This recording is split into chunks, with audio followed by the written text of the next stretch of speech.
मीनापुर छोटे से गांव में ममता नाम की बहुत ही गरीब औरत अपने बेटे लोकेश के साथ एक छोटे से घर में रहती थी। ममता दूसरों के घरों में खाना बनाने का काम किया करती थी, जिससे घर का गुजारा होता था।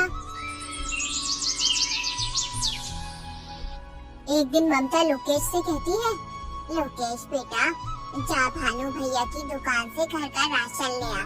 अगर वो पैसे मांगे तो कह देना कि पैसे अगले महीने दे देंगे। ठीक है माँ, मैं अभी राशन ले आता हूँ। लोकेश भानु की दुकान पर राशन लेने पहुँच जाता है। वो भानु से कहता है, भानु भैया, माँ ने राशन मंगाया है। उन्होंने कहा है कि पैसे अगले महीने दे देंगे। तुमने मुझे क्या समझ रखा है, जो मुंह उठाए उधार लेने चले आते हो यहाँ। अरे उधार की वजह से मेरी दुकान बंद होने की कगार पे है। अभी तुमने पहले के पैसे दिए नहीं है और उधार लेने चले आए। देखो भाई, मैं उधार का कोई सामान नहीं दे सकता। भानु दुकानदार की ये बात सुनकर लोकेश अपने घर की ओर चल पड़ता है और वो सोचने लगता है, मैं कितना अभागा हूँ जो 2 वक्त के खाने के लिए पैसे नहीं जुटा सकता। माँ किस तरह दूसरों के घरों में काम करती है, अब मुझसे उनका दुख देखा नहीं जाता। बेचारी कब तक दूसरों का काम करती रहेंगी। मुझे कोई काम जरूर करना होगा। शायद अब वक्त आ गया है कि मुझे अपनी जिम्मेदारी संभालनी होगी, ताकि मैं अपनी माँ को इस स्थिति से निकाल सकूं और उनकी जिंदगी में थोड़ी खुशियाँ ला सकूं। लोकेश ये सोच ही रहा था, तभी उसकी नजर एक ऋषिवर पर पड़ी। ऋषिवर ने लोकेश को अपने पास बुलाया और बोले, क्यों उदास हो प्यारे बेटे? तुम्हें देखकर ऐसा लगता है जैसे तुम किसी बड़ी समस्या से जूझ रहे हो। ऋषिवर, मैं एक गरीब लड़का हूँ। मेरे पास कुछ नहीं है, सिर्फ एक सपना है कि एक दिन मैं अपनी माँ की मदद कर सकूं। वो दूसरों के घरों में जाकर काम करती है, फिर भी उन्हें इतने पैसे नहीं मिलते जिससे पूरे महीने का गुजारा हो जाए। मुझे तो समझ में नहीं आ रहा कि मैं क्या करूं। मेरी जिंदगी में आगे क्या होगा? तुम्हारे मन में जो सपना है वो एक दिन जरूर पूरा होगा बेटा। तुम बड़े तकदीर वाले हो। तुम्हारा भाग्य बहुत उज्जवल है। बहुत ही जल्दी ऐसा वक्त आएगा जब हर किसी की जुबान पर सिर्फ तुम्हारा नाम होगा। लेकिन मैं तो केवल एक साधारण सा लड़का हूँ।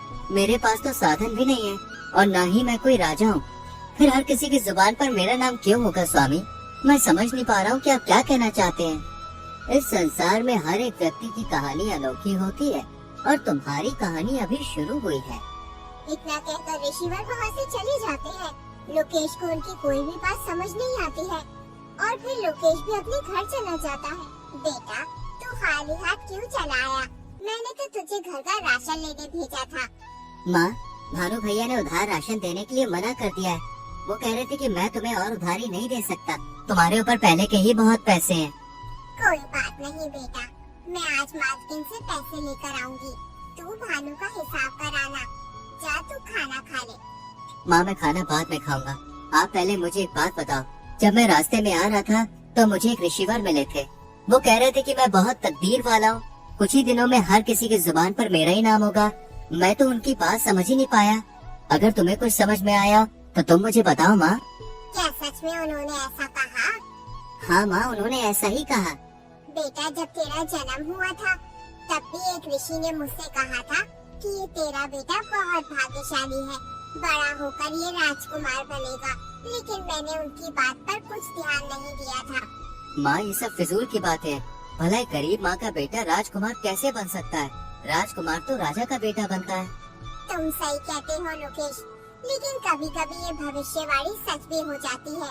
मैंने खुद अपनी आंखों से भविष्यवाणियों को सच होते हुए देखा है। हमारे गांव में सुनीता नाम की एक औरत ने एक बेटी और बेटे को जन्म दिया था। उन बच्चों की खुशी में उस औरत के पति महेंद्र ने आसपास के सभी गांवों में दावत की थी। वो औरत भविष्यवाणी में बहुत विश्वास करती थी, इसलिए उसने अपने बच्चों का भविष्य पूछने के लिए एक ऋषि को बुलाया। उस ऋषि ने उससे कहा, मैं तुम्हें इन बच्चों का भविष्य नहीं बता सकता और तुम्हारे लिए भी यही बेहतर होगा कि तुम कभी भी इन बच्चों का भविष्य जानने की कोशिश मत करना, वरना तुम्हारा ये खुशहाल जीवन पल भर में दुख में बदल जाएगा। लेकिन ऋषिवर, ऐसा क्या है इन बच्चों के भविष्य में जो आप हमें बताना नहीं चाहते? हमने तो ऐसा कोई पाप नहीं किया है जिसकी सजा इन बच्चों को मिले। कितनी दुआओं के बाद ईश्वर ने हमें ये 2 जुड़वा बच्चे दिए हैं। कृपया करके आप मुझे बताएं, इन बच्चों के भविष्य में क्या लिखा है? ठीक है, अगर तुम अपने बच्चों का भविष्य जानना चाहती हो तो सुनो। तुम्हारा ये बेटा बड़ा होकर अपनी जुड़वा बहन से शादी करेगा। ऋषि की ये बात सुनकर सुनीता के होश उड़ गए। ऐसा कैसे हो सकता है ऋषिवर? भला एक भाई अपनी बहन से कैसे शादी कर सकता है?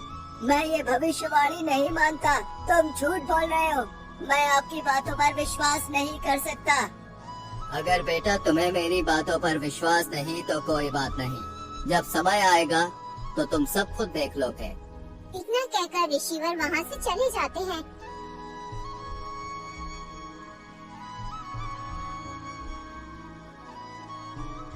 फिर सुनीता अपने पति से कहती है, नहीं, ये तो असंभव है। मेरे बच्चे आपस में विवाह नहीं कर सकते। चाहे कुछ भी हो जाए, मैं ऐसा नहीं होने दूंगी। मुझे अपनी बेटी को मरवा देना चाहिए, तभी ये भविष्यवाणी गलत साबित होगी। तुम ये क्या बेहुदा बात कर रही हो? उस आदमी की बातों में आकर तुम इस मासूम की जान लेना चाहती हो? कितने वर्षों बाद ईश्वर ने हमें औलाद का सुख दिया और तुम कह रही हो कि हम इस मासूम बच्ची को मरवा दें? मैं ऐसा नहीं करना चाहती, लेकिन हमें इन भविष्यवाणियों को हल्के में नहीं लेना चाहिए, क्योंकि ये भविष्यवाणियाँ मेरे जीवन में एक महत्वपूर्ण भूमिका निभाती आई है। कई बार ऐसा हुआ है जब मैंने इनकी अनदेखी की है तो मुझे इसका नुकसान उठाना पड़ा। हमें इन भविष्यवाणियों को गंभीरता से लेना चाहिए, क्योंकि ये सिर्फ शब्द नहीं है बल्कि हमारे भविष्य के संकेत हैं। इसलिए इस भविष्यवाणी को नजरअंदाज करना हमारे लिए सही नहीं होगा। देखो सुनीता, हमें समझदारी से सोच समझकर ही कोई कदम उठाना चाहिए। बताओ अब हमें क्या करना होगा? तुम इस बच्चे को कहीं दूर ले जाकर मार दो। हमें ना चाहते हुए भी ऐसा करना ही होगा। इसी में हमारी भलाई है। अगर भविष्यवाणी सच हो गई तो अनर्थ हो जाएगा। ठीक है, जो आज तक किसी ने नहीं किया वो मैं करूँगा। अपने ही हाथों से अपनी बच्ची की जान लूंगा। तुम इस बच्ची को किसी कपड़े में लपेट दो जिससे मुझ पर किसी को शक न हो।